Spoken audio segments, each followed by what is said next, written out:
The day my husband, James, looked at me across our kitchen table in our Manchester flat and said, "Sarah, you're just not keeping up with my life anymore." My heart sank like a stone.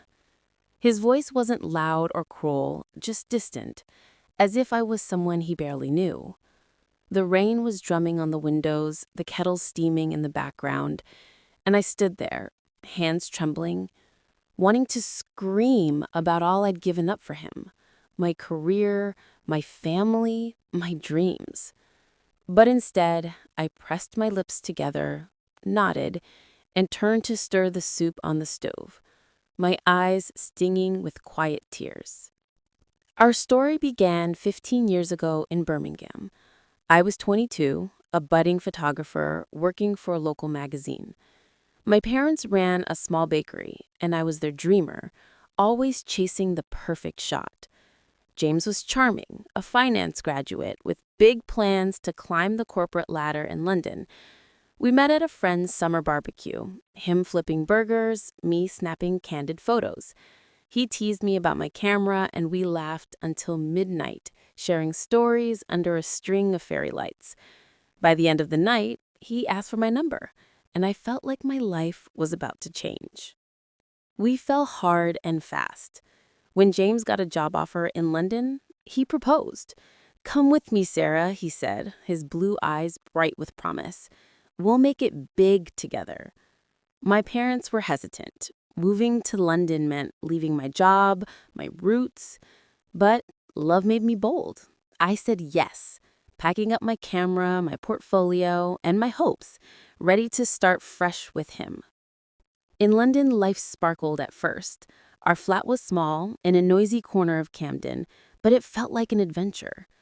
James worked long hours at a bank, chasing deals and deadlines. I couldn't work right away. My visa needed sorting, so I made our place a home.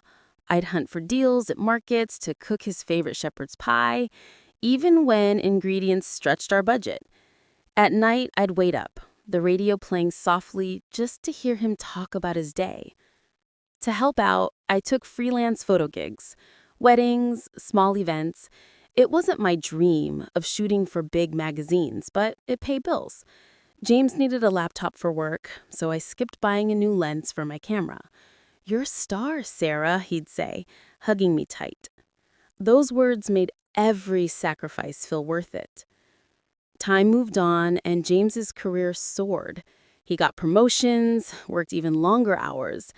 I landed a part-time job editing photos for a studio, far from the creative work I loved. I didn't mind too much. I wanted him to shine. When our daughter Lily was born, I stayed home full-time. Motherhood was exhausting but beautiful. I'd sing to Lily, handle play dates, and manage our budget, while James was at meetings or away on business trips. "You're my anchor," he'd say, but his calls home grew shorter. We moved to a bigger flat in Manchester when James got a senior role at a new firm. He bought a sleek car, started wearing tailored suits. I was proud, but felt like I was fading. My days were filled with school runs and laundry, while his were boardrooms and client dinners. I'd try to talk about his work, but he'd wave it off. "It's just numbers, Sarah. You wouldn't care." His words cut, but I brushed them aside. Small tensions started to grow.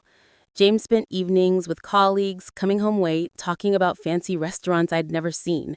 I'd suggest joining him. "It's work stuff, love. You'd be bored," he'd say, not meeting my eyes.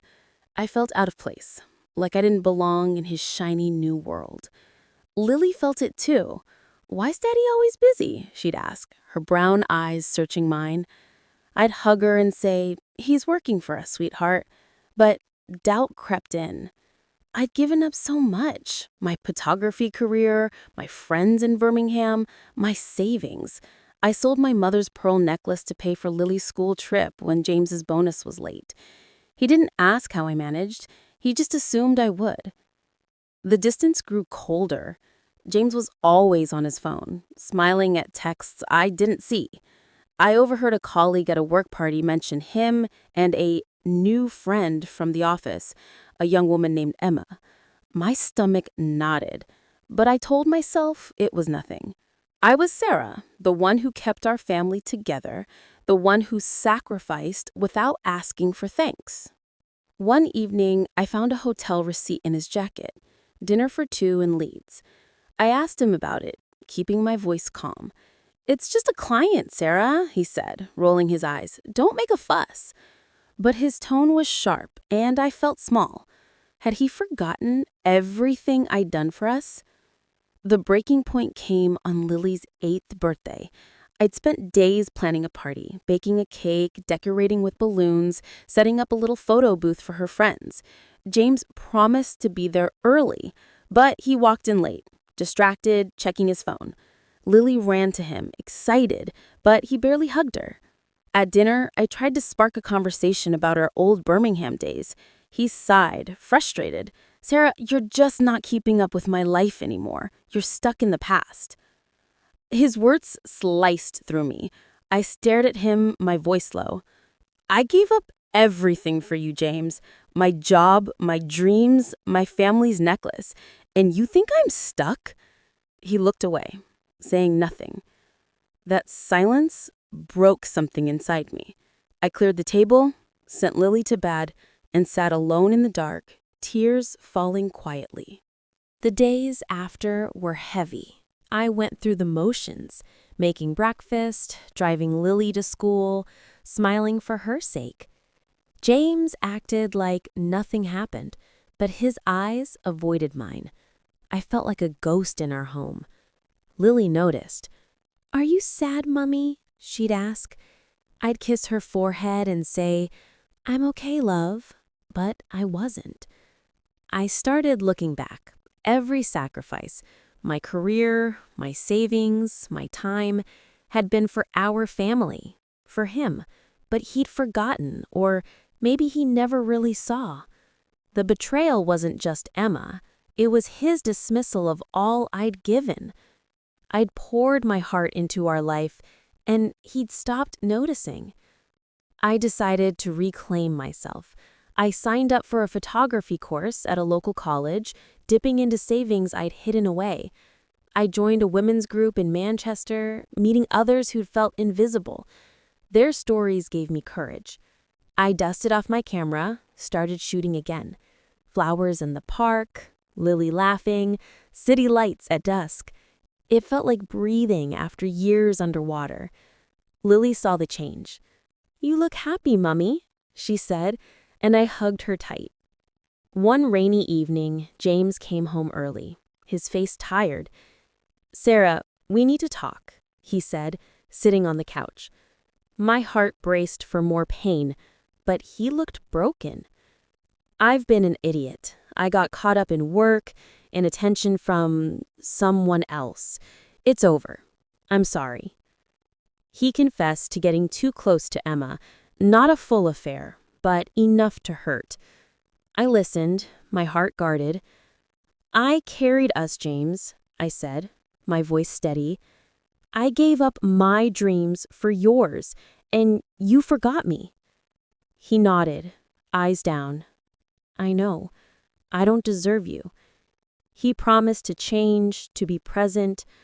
I didn't trust him fully, but I agreed to try. Things got better, slowly. James cut back on work dinners, helped with Lily's homework, listened when I talked about my photography. I finished my course, started a small portfolio, even sold a few prints. Lily bloomed, our little family knitting back together, not perfect, but healing. Looking back, that awful night woke me up. My sacrifices built our life, but they also taught me my strength. I learned I'm more than a wife, a mother. I'm Sarah with a camera and a vision.